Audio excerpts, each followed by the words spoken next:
Hey everyone, I am excited to introduce the next two talks. These will be two lightning talks, so we ask that you stay through the two sessions if you're here now. We won't have time for questions, but all of the speakers would love to talk with you after the session. So first up, we have a very cool talk by some customers of Chainguards. It is called Breaking the Release Monolith, and Maria Chek and Zhao Brandao from OutSystems will be speaking to you.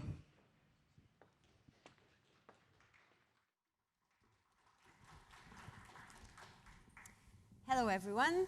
Lovely to see you here. Hope you had a great lunch and great conversations over lunch. Now it's on us to keep you awake. No siesta, okay? So I'm Maria Chek, and I'm Principal Technical Program Manager in OutSystems. And João and I are going to tell you a story of how our biggest monolith wasn't the code. It was the way we released software. So we built this shiny, cloud-native microservice product and released it on a weekly release train. That was on a good week. So we felt like we bought this electric, modern Tesla, yet insisted it'll be pulled by horses. So this is a story of how our architecture evolved, but our release process refused to, and how, thanks to platform engineering, we managed to turn things around. Okay, so just to give you an overview of what OutSystems is. So OutSystems is closing the gap between AI hype and the enterprise reality. So we have a platform that allows you to build apps and agents in a unified way with the speed of AI. So we also use AI prompting for generation of apps and agents. But we also give you the enterprise proven perspective, because we give all the background life cycle and runtime for those agents and applications. And we have thousands of customers right now using our technology for building mission-critical applications. And that's it. So let's get started with our story, Maria. Sure. So this, what João explained, is what it is now. But our story starts BC, before cloud. So we will walk you through the phases of our platform engineering transformation, and this is the story of our Pegasus CD platform. So in the BC, before cloud, it was the old world. And it used to be very different, but we have to admit, we lived pretty comfortable life. So for 2 decades, we shipped enterprise software the traditional way. Can you imagine doing roughly the same thing over 2 decades now with AI? Exactly. So during 20 years, we had the monolithic application. So our customers used to do that traditional way of releasing the software. So they would download it, install it, run it. During that time, we used to release our monolith 3-4 times a year. And yes, we can say that we were giving more priority, more focus to stability and predictability than actually speed. And, well, in the end, honestly, it worked perfectly for a long period. And then the cloud happened, and the rules changed completely for us. And that was the first phase of our transformation.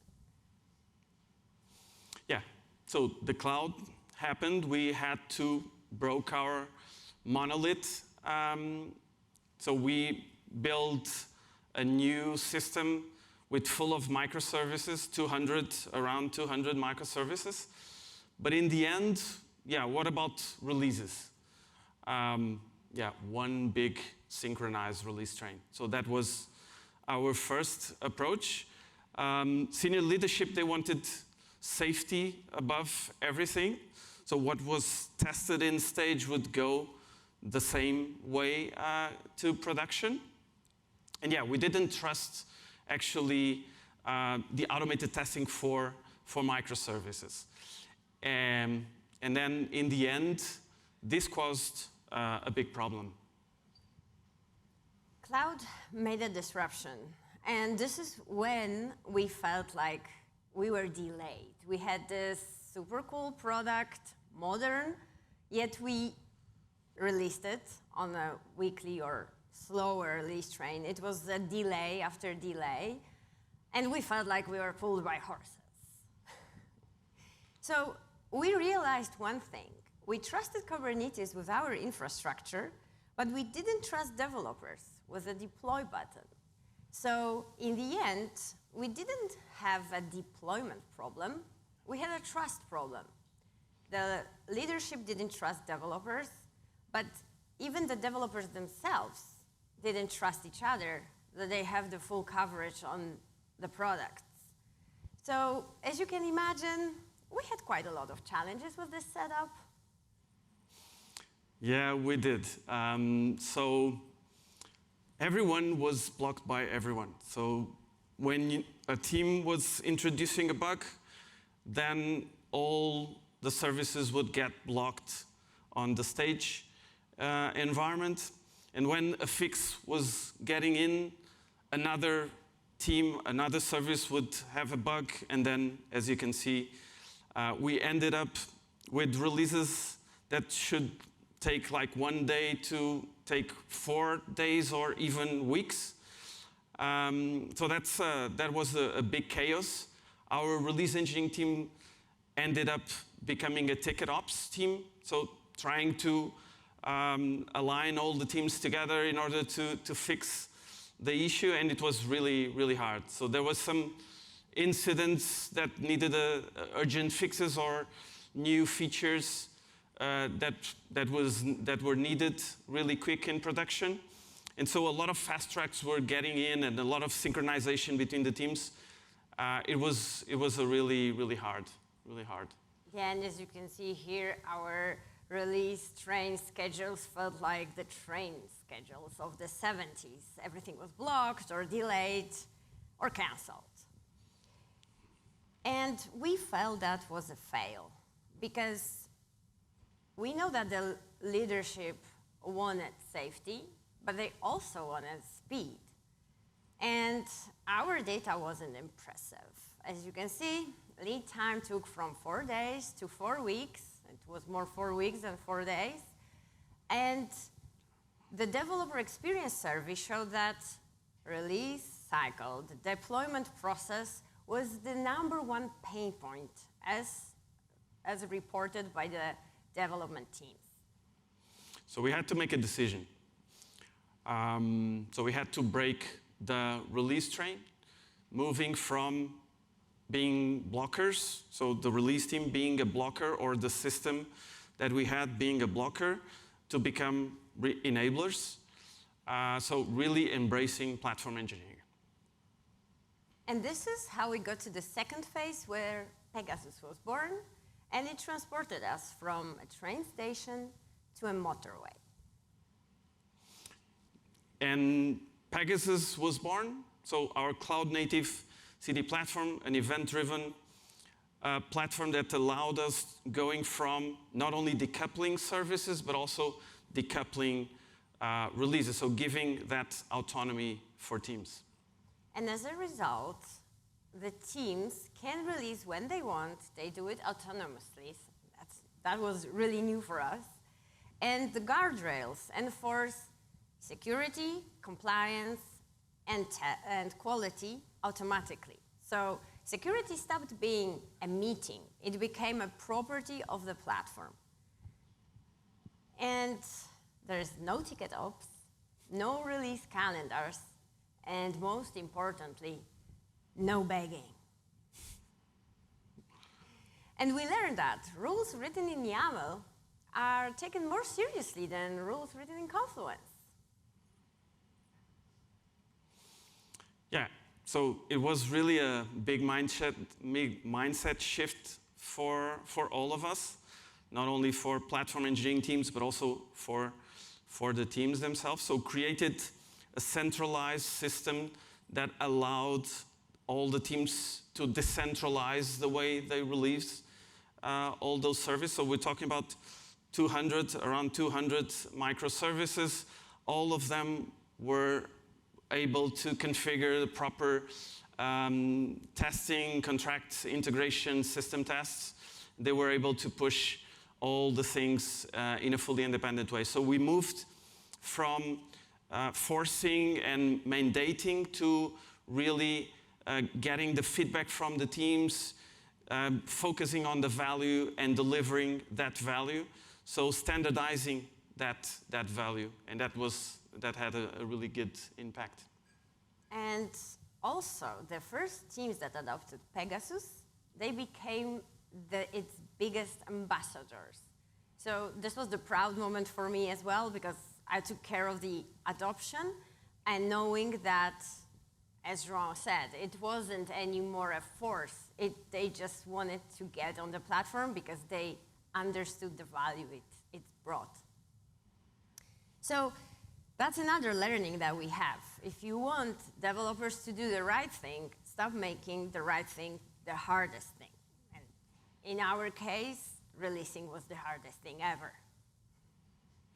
Yeah, and so as you can see, it was a great success. So we ended up from taking 4 days to 4 weeks to go down to less than 24 hours. So we have really elite metrics right now. So we deploy more than 40 times a day, more than 1,000 times a month. And, well, as you can see, we have also a change failure rate which is lower than 5%. So really, really good confidence on what we are releasing. So we became really a trusted partner for our dev teams. And faster is great, right?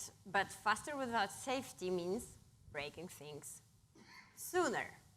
So speed amplifies whatever we build. And this is how we arrived at the agentic era. So the future is agentic. So once releases stopped being painful, we asked ourselves a dangerous question. What if we make them boring? Yeah, so we're making them boring, moving Pegasus to become an agentic platform. Yeah, focusing on reducing the cognitive load, the pain from the teams, and that's what we are doing.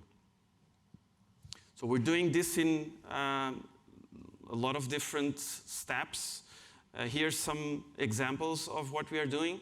So we still have a lot of times deployments that fail, and that has some impact on how we troubleshoot, because there's a lot of information that needs to be gathered and linked together in order to understand exactly what was the root cause. So we're building an agent to accelerate all the troubleshooting mechanism. We're also building an agent that will help us understand the health of the system during bake periods as we do the promotions.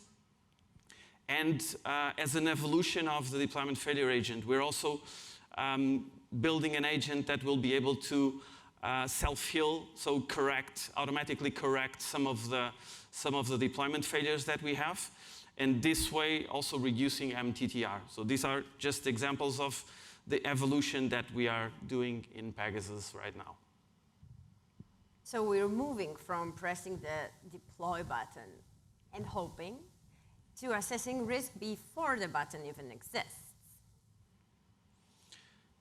Finally, the takeaways from these learnings are really, as Maria said in the beginning, about trust.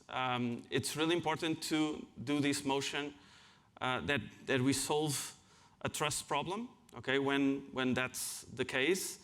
Again, we really embrace platform engineering, so building a product, looking at the product as as a real product for customers. So looking at our dev teams as real customers. And yeah, the future is agentic. And here's the real shift. So we started this journey because the leadership didn't trust the teams to deploy independently. Today, the leadership trusts the platform, trusts the teams, and also the teams trust each other. And in the end, this transformation wasn't about the pipelines. It was about trust. And thank you. That's all.